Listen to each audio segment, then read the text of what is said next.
Selamat sore teman-teman sekalian, masih di channel Dunia Filsafat. Kita masih berbicara mengenai filsafat sejarah dengan tema mungkin kita akan berbicara analisis tentang perkembangan ideologi. Jadi manusia ini menjalani kehidupannya ini memerlukan kekuasaan. Kekuasaan ini untuk membuat seseorang atau kelompok atau suatu bangsa ini memiliki kekayaan. Dan inilah menjadi sebab di dunia ini adalah berbicara mengenai kompetisi. Kompetisi untuk mendapatkan kapital atau mendapatkan kekayaan. Sejarah dunia menjelaskan bahwa perkembangan suatu bangsa bersamaan dengan perdagangan dan penguasaan suatu wilayah. Inggris atau Spanyol atau Portugis, mereka menyebarkan orang-orangnya untuk penguasaan. Jadi memang manusia ini mereka melakukan suatu perjalanan sampai melintasi samudra untuk menemukan suatu pemenuhan kebutuhan.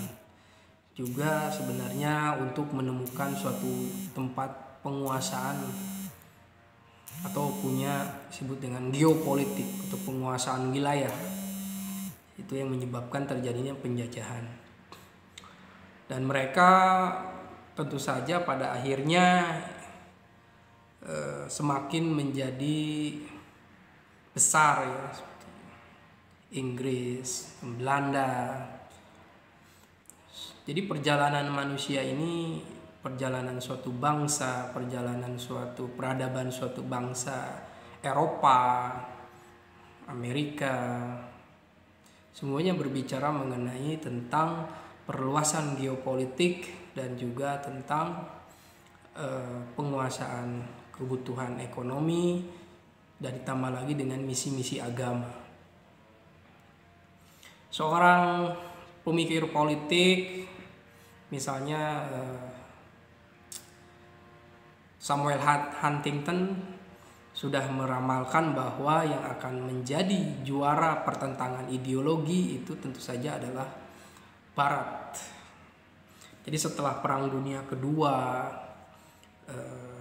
Amerika, Rusia yang menjadi pemenangnya, maka terjadi dua blok, yaitu blok Amerika dan blok Uni Soviet.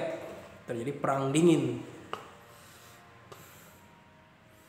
Di sini merebak juga paham-paham tentang ekonomi, tentang ideologi juga, ideologi yang bisa menjadi landasan atau fondasi negara atau falsafah negara, itu mau sosialis, komunis atau liberal, demokrasi.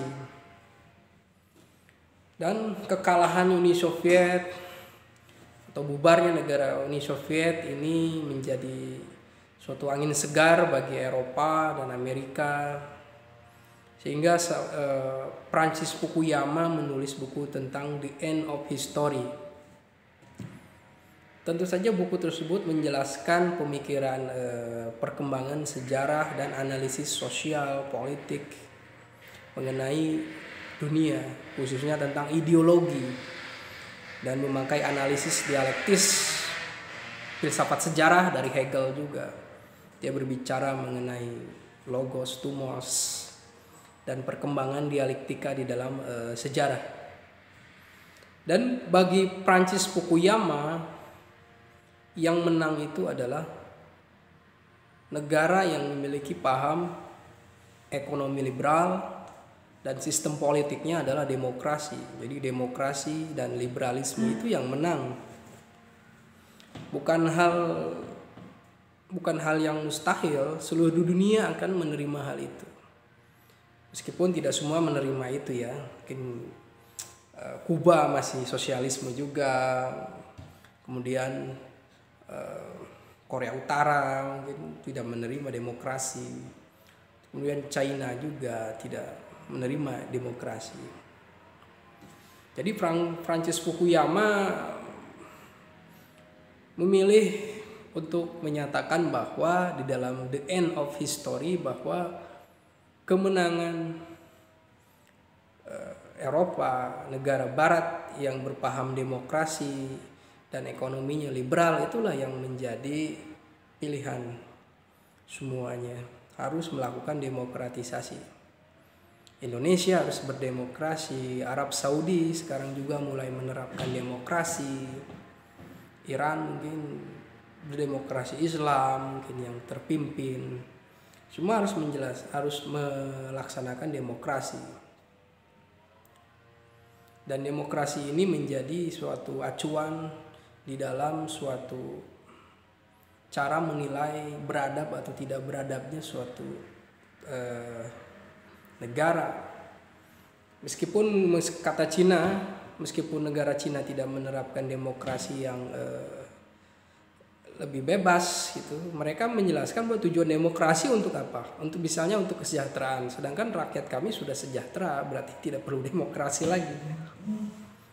Ya mungkin itu sebagai suatu apologi politik saja, dan belum tentu juga negara demokrasi mereka menjalankan demokrasi secara konsekuens. Misalnya di Amerika masih banyak rasisme, penindasan terhadap warga kulit hitam, diskriminasi misalnya kasus kemarin yang Floyd itu kan, pembunuhan membuat Floyd itu meninggal, seorang polisi itu. Jadi memang sejarah ini berbicara mengenai bagaimana manusia di dalam perjalanan hidupnya itu untuk memikirkan tentang bagaimana suatu sistem yang bisa membuat kehidupan ini terjaga, bagaimana bisa memenuhi kebutuhan hidupnya, bagaimana bisa menata masyarakat. Dan tentu saja di dalam suatu perkembangan untuk memakmurkan suatu bangsa dan negara ini membutuhkan suatu siasat, karena alat pemenuhan kebutuhan manusia itu terbatas. Lalu mereka bisa melakukan ekspor, impor, atau merampas dari negara yang lain, atau menjajah, atau mengambil secara ilegal, atau membeli secara murah. Itu kan sebagai teknik untuk mendapatkan suatu pemenuhan kebutuhan mengenai sumber daya alamnya, misalnya tentang minyak, nikel, emas, bensin, minyak bumi. Jadi memang pemikiran mengenai perjalanan manusia saat ini adalah tidak hanya berbicara mengenai manusia individual saja, tapi suatu bangsa ya. Bagaimana antara Irak dan Iran dulu berperang itu karena provokasi negara barat yang menginginkan misalnya Saddam Hussein untuk menjadi penguasa di Timur Tengah, sehingga menyerang Iran. Ini kan persoalan mengenai sudut pandang juga. Seorang kepala negara itu misalnya menurut Plato dan Al-Farabi itu harus seorang filosof juga, mungkin ini diperlukan. Tapi Saddam Hussein itu memang bukan seorang filosof. Dia seorang sosialisme Arab yang mungkin agak menghalalkan berbagai cara ya untuk mendapatkan kekuasaan, dan rasanya itu banyak kesalahan atau pelanggaran HAM yang dia lakukan di waktu dia memerintah. Jadi manusia itu ternyata ingin menjelaskan tentang bahwa mereka untuk hidup itu harus berkompetisi. Persoalannya di sini apakah berkompetisi itu harus menghalalkan segala cara. Misalnya kita menjadi negara yang hebat, menjadi suatu peradaban yang besar dengan cara mengorbankan orang kecil, lalu ada korban gitu kan. Saddam Hussein ingin menjadi raja, di wilayah Timur Tengah dan ingin mengorbankan Iran. Ya begitu juga dengan yang lainnya lah. Jadi memang prinsip dialektika ini akan selalu ada di dalam perjalanan sejarah manusia ketika berbicara mengenai negara dan bangsa. Tapi memang kalau kita mau mengambil komitmen dari para pemikir perdamaian, misalnya John Lennon atau para Sultan Syahrir, ya perang itu sudah berlalu, jangan lagi ada perang. Ada perang antara Korea Utara dan Korea Selatan, perang Pakistan dengan India. Jadi peradaban manusia itu selalu sebagaimana dikatakan oleh Plato, ada eros dan thanatos. Konflik itu karena apa? Karena mereka memegang suatu kebenaran. Tapi kebenaran itu harusnya kan bisa diterima oleh semua orang. Maka ini bukan persoalan kebenaran lagi, tapi berbicara mengenai kepentingan, suatu ego gitu.